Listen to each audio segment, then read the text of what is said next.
আজ 21শে জানুয়ারি। আপনি কি জানেন আজকের দিনের ঐতিহাসিক গুরুত্বটা কি? আজকের দিনে অতীতে কি হয়েছিল? আজকের দিনে 1945 সালে রাসবিহারী বসু মারা গেছিলেন। তিনি ছিলেন ব্রিটিশ বিরোধী স্বাধীনতা আন্দোলনের একজন অগ্রগণ্য বিপ্লবী নেতা এবং ইন্ডিয়ান ন্যাশনাল আর্মির অন্যতম সংগঠক। তিনি দিল্লির গভর্নর জেনারেল এবং ভাইসরয় লর্ড হার্ডিঞ্জের ওপর এক বোমা মামলার নেতৃত্ব দেওয়ার কারণে ব্রিটিশ পুলিশ তাকে গ্রেপ্তারের চেষ্টা করে, কিন্তু ব্রিটিশ গোয়েন্দাদের চোখের আড়াল হয়ে 1915 সালে তিনি জাপানে পালিয়ে যান। তিনি ভারতের বাইরে সিঙ্গাপুরে আজাদ হিন্দ ফৌজ গঠন করেন এবং পরবর্তীকালে নেতাজির হাতে আজাদ হিন্দ ফৌজের দায়িত্ব তুলে দেন। আজকের দিনে 1959 সালে জ্ঞানচন্দ্র ঘোষ মারা যান। তিনি ছিলেন একজন বাঙালি রসায়নবিদ, শিক্ষাবিদ এবং গবেষক। তার অমূল্য গবেষণা কর্মগুলি শিল্পক্ষেত্রে প্রযুক্তির ব্যবহার এবং ভারতে প্রযুক্তি শিক্ষার বিস্তারে উল্লেখযোগ্য ভূমিকা পালন করেছিল। তিনি ভারতের জ্ঞান ঘোষ এবং বিদেশে জি.সি. ঘোষ নামে বিখ্যাত ছিলেন। আজকের দিনে 1972 সালে মণিপুর, মেঘালয়, ত্রিপুরা ভারতের পূর্ণ অঙ্গরাজ্যে পরিণত হয়।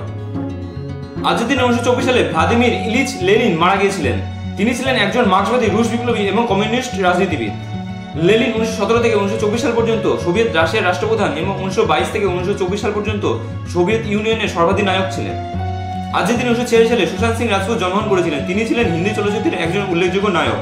তিনি 2020 সালে নিজ বাড়িতেই আত্মহত্যা করে মারা যান। ভিডিওটা কেমন লাগলো সেটা কমেন্ট করে জানান। ভিডিওটা যদি ভালো লেগে থাকে তাহলে একটা লাইক করে দেবেন।